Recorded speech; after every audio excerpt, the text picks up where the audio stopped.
Shalom saudara, kita telah masuk di minggu pertama dari bulan yang kedua dari masa COVID di Indonesia. Saya terlalu percaya saudara sudah bangun mesbah, saudara pasti sudah berdoa, saudara juga pasti percaya bahwa Tuhan Yesus pasti tolong kita dari permasalahan ini. Tapi sampai saat ini, di bulan yang kedua, dampak dari COVID ini semakin menjadi momok. Berapa orang sakit harus dipisahkan dari keluarga, beberapa orang sampai bahkan mati, beberapa orang mengalami dampak ekonomi yang begitu luar biasa. Kita semua dikasihi oleh Tuhan, kita pasti sudah berseru. Tapi satu pertanyaan yang saya ingin malam ini kita jawab sama-sama. Seandainya Yesus ada di sini, seandainya Yesus ada bersama dengan saudara, seandainya dia nyata di tengah-tengah kita, apakah saudara tetap percaya bahwa dia pasti akan menolong kita? Seandainya dia ada di sini, apakah saudara percaya bahwa sekalipun masalah itu sudah begitu buruk, tapi Tuhan Yesus buat dia tidak ada yang mustahil. Dia sanggup menolong kita. Nah, hari ini kita akan belajar kebenaran firman Tuhan. Dan judul yang saya ingin sampaikan yaitu seandainya Tuhan ada di sini. Saudara, satu kisah dalam Alkitab yaitu berkaitan dengan Marta, Maria, Lazarus, orang-orang yang dikasihi oleh Tuhan. Permasalahan yang muncul pada waktu itu yaitu Lazarus yang dikasihi itu sakit, dan Marta dan Maria sudah memberitahukan kepada Tuhan Yesus, sebab mereka tahu bahwa yang bisa tolong Lazarus hanya Tuhan Yesus, sebab mereka terlalu yakin bahwa kalau Yesus ada di tengah-tengah mereka, masalah apapun pasti selesai. Sebab mereka mengerti bahwa tanpa pertolongan Tuhan Yesus, Lazarus mengalami keadaan yang berat. Itulah sebabnya saudara lihat muncullah masalah. Masalah yang pertama yaitu Yesus tidak kunjung datang. Ada banyak kisah di Alkitab yang menjelaskan buat kita tentang pengalaman seperti ini. Artinya buat saya dan saudara bahwa kaidah Tuhan itu memang tidak sama seperti yang kita pikirkan. Kita cenderung selalu berharap segala sesuatu segera. Tapi justru Alkitab menolong kita untuk melihat persepsi yang seperti ini. Nah, Bapak Ibu Saudara pasti ingat kisah bagaimana murid-murid ketika Tuhan suruh mereka bertolak pergi dulu setelah Yesus buat mujizat, dan mereka mengalami badai, angin badai. 9 jam dalam catatan Alkitab Matius 14 itu ayat 23 sampai ayat yang ke-25. Jadi 9 jam mereka mengalami penundaan. Baru ketika Yesus tiba, angin ribut itu reda. Itu penundaan. Saudara pasti juga ingat kisah bagaimana Yusuf, dia bermimpi, dia dapat visi dari Tuhan. Dia percaya bahwa itu sesuatu pasti terjadi. Tapi ternyata proses yang dia lalui 13 tahun dia mengalami keadaan yang muncul terbalik.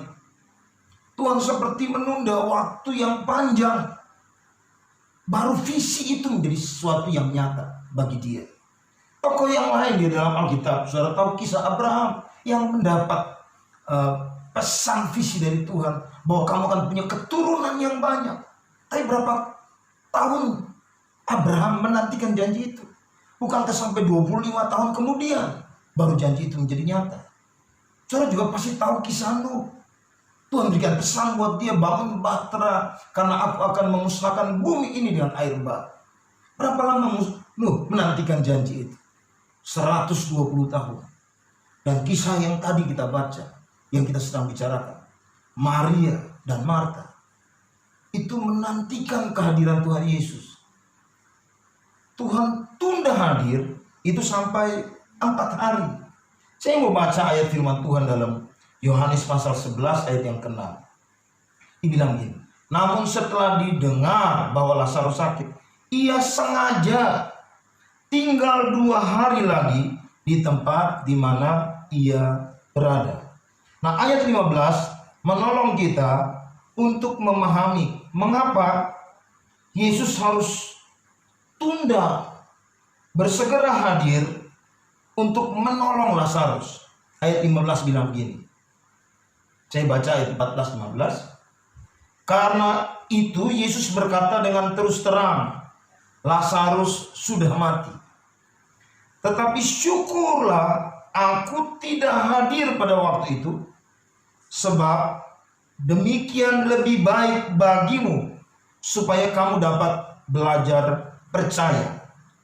Marilah kita pergi sekarang kepadanya. Jadi ayat 6 dari pasal ini menjelaskan Yesus sengaja, Yesus memang memutuskan untuk menunda segera datang menolong Lazarus. Yesus memang memutuskan untuk tidak buru-buru datang menolong dia. Tapi ayat 15 menjawab begini, semua itu harus dilakukan dengan tujuan begini, supaya kamu dapat belajar percaya. Hari ini, kalau saudara sedang menantikan sesuatu, kita sedang berdoa menunggu Tuhan untuk segera tolong kita, untuk semua hal yang sedang terjadi itu kembali pada keadaan yang seperti yang kita harapkan, kita rindukan. Maka hari ini dengar baik, kalau Yesus tidak kunjung tiba, tidak kunjung datang, atau maksud saya tidak segera menyelesaikan masalah ini, melepaskan kita, membebaskan kita dari keadaan ini, Tuhan punya tujuan supaya itu baik buat kita. Amin. Tepuk tangan buat Tuhan Yesus. Haleluya. Haleluya. Nah, Bapak Ibu Saudara, hal yang kedua yang menjadi masalah karena keadaan Lazarus ini, yaitu karena Yesus tunda datang, Lazarus meninggal. Lazarus mati. Dan itu disaksikan oleh kedua saudaranya dan orang-orang lainnya yang ada di situ. Ada mata yang menyaksikan bahwa sesuatu yang mereka harapkan pertolongan Tuhan itu kemudian musnah, sirna, selesai. Harapan mereka hilang. Hari ini saya nggak tahu apa itu dalam konteks kita pribadi. Tapi saya mau bilang buat Bapak Ibu Saudara, mari kita lihat terus kisah ini untuk kita menemukan apa yang harus kita buat supaya kita keluar dari masalah ini. Sama seperti Marta dan Maria kemudian melihat jawaban, melihat jalan keluar dari Tuhan Yesus. Hal yang ketiga yang menjadi masalah karena kondisi ini atau keadaan ini, yaitu saya catat di sini Bapak Ibu Saudara, penantian, pakai bahasa saya, sebuah penantian yang mengecewakan. Keadaan itu membuat mereka kecewa. Mungkin ada di antara Bapak Ibu Saudara yang kecewa karena semua keadaan-keadaan yang terjadi, karena kehilangan banyak hal, bahkan mungkin usaha pekerjaan menjadi kacau, menjadi berantakan. Kita kecewa kenapa Tuhan tidak segera menolong, melepaskan kita, menolong kita, membantu kita dari masalah ini. Bapak Ibu Saudara yang terkasih dalam Tuhan Yesus Kristus, Alkitab berkata buat saudara saya, Yesus toh tiba juga. Yesus toh datang juga. Yesus toh kemudian ada di tengah-tengah mereka. Dan Alkitab berkata ketika Marta dan Maria mereka mendengarkan itu, mereka berburu-buru segera datang Tuhan Yesus. Marta datang, kemudian disusul dengan Maria. Mereka menangis. Dan mungkin dalam tangisan itu mereka mungkin bertanya Tuhan atau berkata, Tuhan, jika Engkau ada di sini, Engkau pasti dapat menyembuhkannya. Jika Engkau di sini, maka Lazarus tidak akan meninggal. Jika Engkau ada di sini, maka harapan kami tidak hilang. Seandainya Tuhan ada di sini, maka kami pasti melihat pertolongan Tuhan. Upacara kematian sudah selesai. Lazarus sudah 4 hari dalam kuburan. Tuhan Yesus, Engkau sudah terlambat. Tapi apakah betul Tuhan Yesus terlambat? Mereka mungkin tidak paham dengan kondisi itu. Tetapi dengar baik Bapak Ibu Saudara, Tuhan tidak pernah terlambat. Amin. Tuhan tidak pernah terlambat.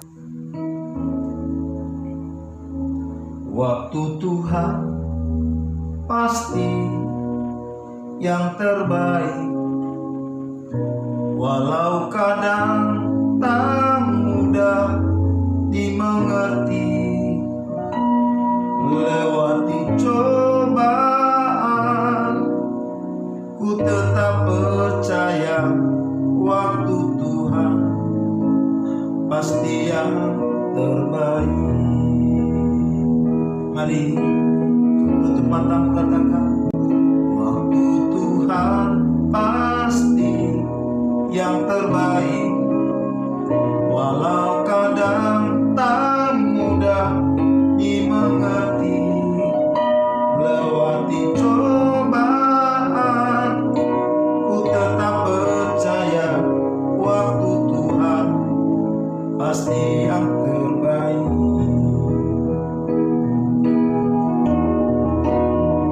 Waktu Tuhan pasti yang terbaik, walau kadang tak mudah dimengerti.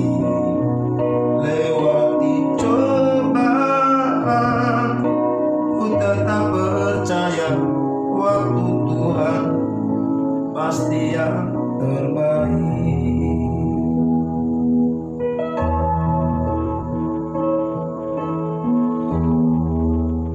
Karena itu saya mau akhiri khotbah ini dengan apa yang terjadi, apa yang dialami oleh Marta dan Maria karena Yesus ada di tengah-tengah mereka.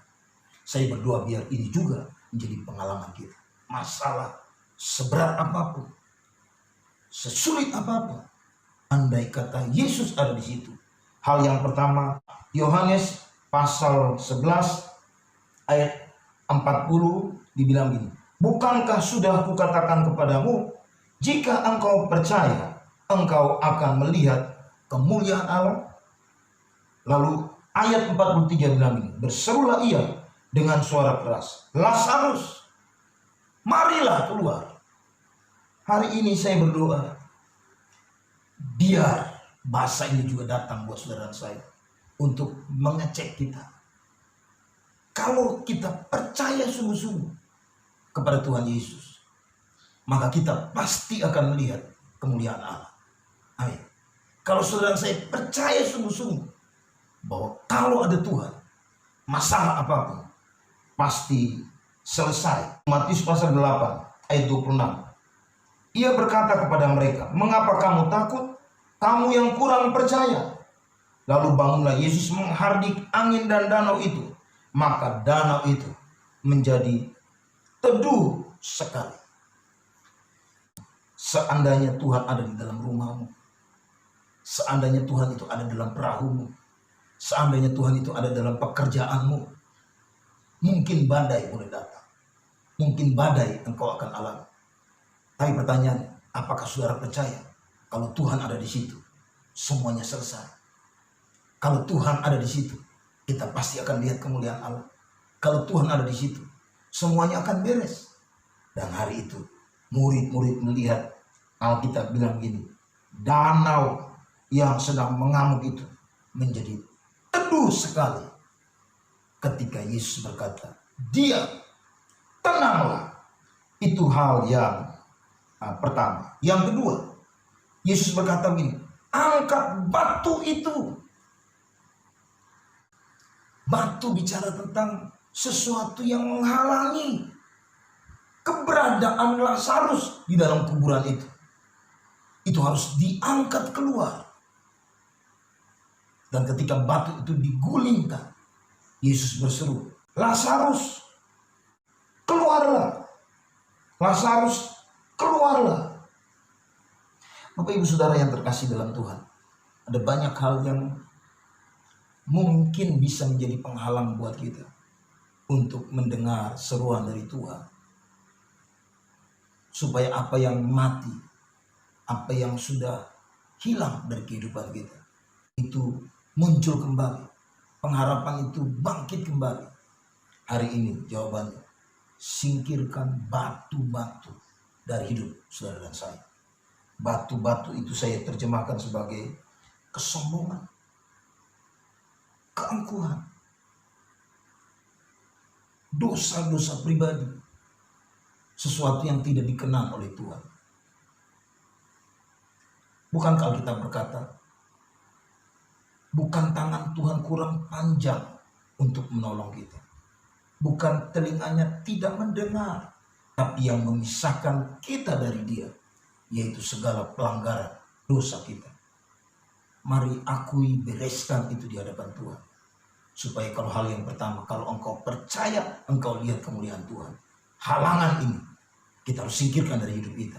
Supaya sungguh-sungguh kemuliaan Tuhan itu nyata bagi saudara dan saya.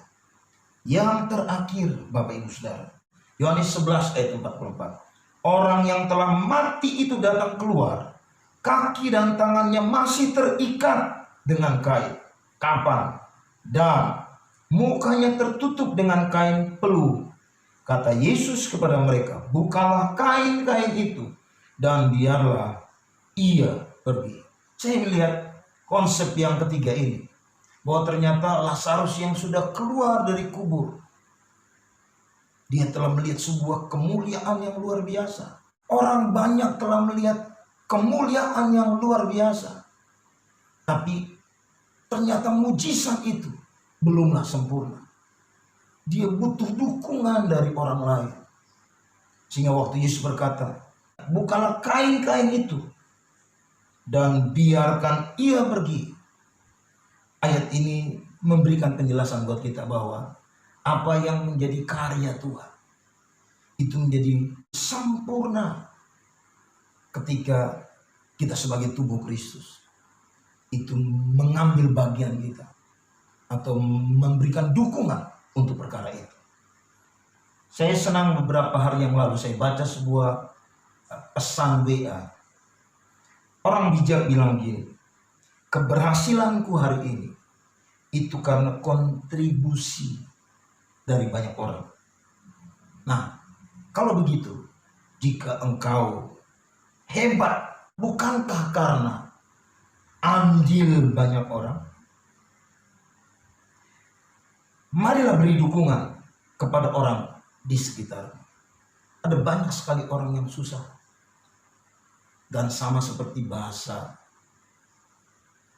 surat Petrus, semua orang di seluruh dunia mengalami penderitaan yang sama.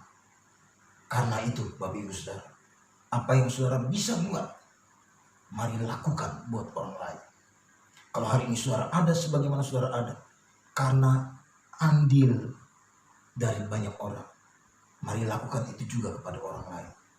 Sehingga saya percaya keberadaan kita dalam tubuh Kristus menyempurnakan semua karya besar Tuhan bagi tubuhnya. Mari lakukan yang terbaik, biar hidup kita memuliakan Tuhan. Mari kita berdoa. Bapa di sorga, kami telah menerima pesan-Mu. Ada permasalahan yang muncul dalam hidup kami.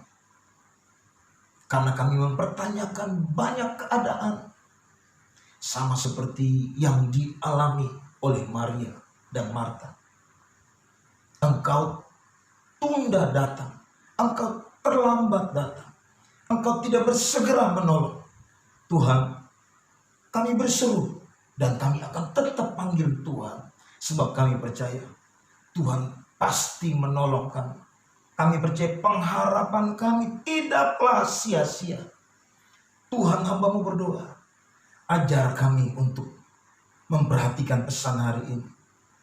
Jika Engkau percaya, Engkau pasti melihat kemuliaan Allah. Tolong kami supaya dalam keadaan apapun kami tetap mempercayai Tuhan bahwa Engkau pengendali, Engkau penguasa segala sesuatu.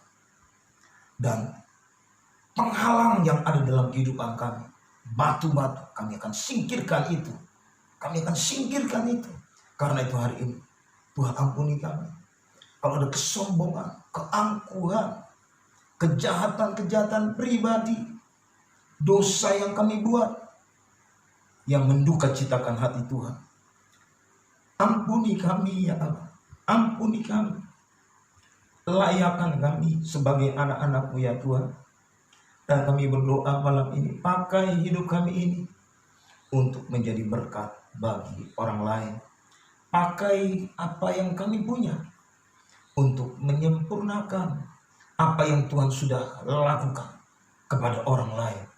Dalam nama Tuhan Yesus, hamba-Mu berdoa buat saudara yang sedang sakit hari ini. Bukankah janji-Mu dalam Mazmur 91 bahwa yang pertama, Engkau menjadi pelindung bagi kami. Engkau menjadi gunung batu kami. Kami terlalu percaya, seperti kata janji-Mu, Tuhan akan lepaskan dari penyakit sampar yang busuk itu. Lepaskan yang sakit dari penyakit sampar yang busuk itu dalam nama Tuhan Yesus Kristus. Hamba-Mu juga berdoa, Tuhan luputkan semua anak-anak-Mu, sehingga kami boleh melalui masa COVID ini sampai segala sesuatu menjadi tenang, menjadi diam. Kami melihat kebesaran Tuhan dalam nama Tuhan Yesus Kristus. Haleluya.